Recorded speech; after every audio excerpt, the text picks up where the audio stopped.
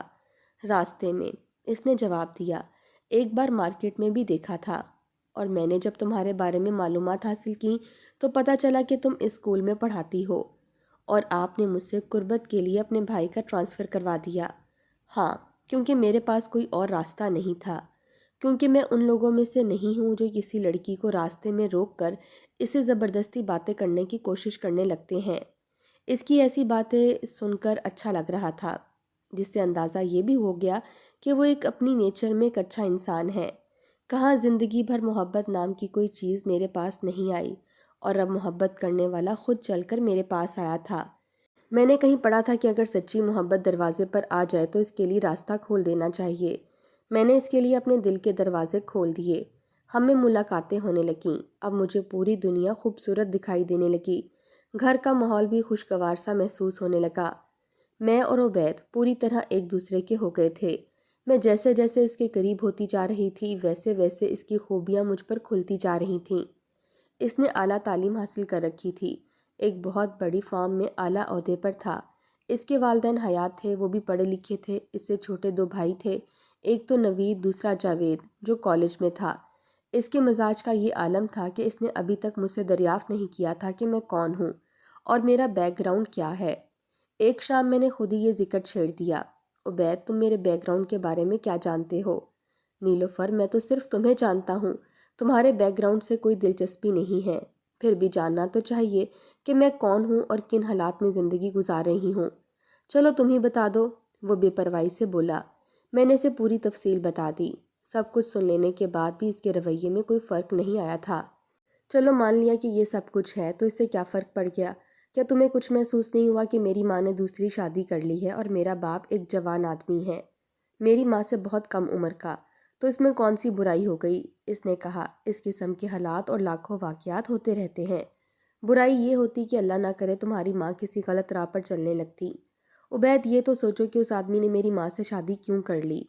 تم بھی عجیب ہو، تم یہ بتاؤ کہ اس شخص نے تمہارے ساتھ کبھی کوئی غلط حرکت کی ہے؟ نہیں، اب تک تو ایسا کبھی نہیں ہوا۔ تو پھر بھول جاؤ اس کو، اپنی فکر کرو۔ لیکن اس کہانی میں ایک بات ذرا خطرے والی ہے، میں نے کہا۔ اسد کسی شخص سے میری شادی کروانا چاہتا ہے، اور ظاہر ہے اس نے یہ رشتہ کسی پلاننگ کے تحت ہی سوچا ہوگا۔ ہاں، یہ بات خطرناک ہو سکتی ہے، اور اگر اس شخص نے زیادہ دباؤ ڈالا تو ممکن ہے کہ تمہاری ماں مجبور ہو جائے۔ اسی بات کا ڈر ہے، تو پھر اس کا صرف ایک ہی طریقہ ہے کہ میں تمہیں حاصل کرنے میں جلدی کروں۔ عبید نے کہا، اپنے گھر والوں کو تمہارے گھر بھیجوں گا۔ عبید نے جو کہا وہ کر دکھایا۔ اس نے اپنے گھر والوں کو نہ صرف راضی کر لیا تھا، بلکہ وہ پیغام لے کر میرے گھر بھی آ گئے تھے۔ اس وقت اللہ جانتا ہے کہ اسد نے کس دل کے ساتھ ان کا استقبال کیا ہوگا۔ بہرحال ماں بہت خوش تھیں، اور انہیں خوش بھی ہونا چاہیے تھا۔ عبید کے گھر والے بھی بہت مہذب تھے، ایسے لوگ نہیں جنہیں کسی قسم کا لالچ ہو۔ انہوں نے صاف صاف کہہ دیا تھا کہ انہیں صرف لڑکی چاہیے۔ اس رشتے کے لیے میرا شاگرد نوید بھی آیا تھا۔ دراصل وہی بچہ میرے اور عبید کے درمیان پل بن گیا تھا۔ وہ شاید سب سے زیادہ خوش تھا۔ بہرحال یہ رشتہ طے پا گیا، تاریخ بھی مقرر ہو گئی، اور ہم دونوں ایک ہو گئے۔ اسد کے منصوبے دھرے کے دھرے رہ گئے۔ میرا سسرال بہت اچھا تھا، عبید سب سے زیادہ اچھے تھے۔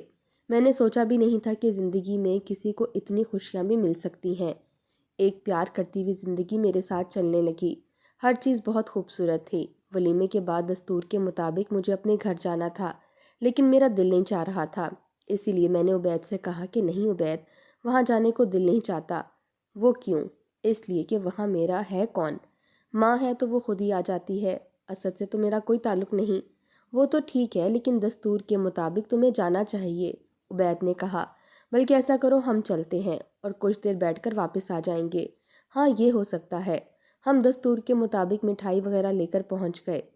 میری ماں اور اسد نے کھانے پینے کا بہت زبردست اہتمام کر رکھا تھا، لیکن میں بس تھوڑی دیر بیٹھ کر واپس آ جانا چاہتی تھی، اور جب ہم ان لوگوں سے اجازت لے کر اٹھنے لگے تو اسد نے مجھ سے کہا نیلوفر تم سے ایک بات پوچھنی ہے۔ جی فرمائیں۔ تم یہ بتاؤ تم نے عبید کو کیسے پایا؟ یہ کوئی پوچھنے والی بات نہیں ہے، میں بہت خوش ہوں۔ کیا واقعی؟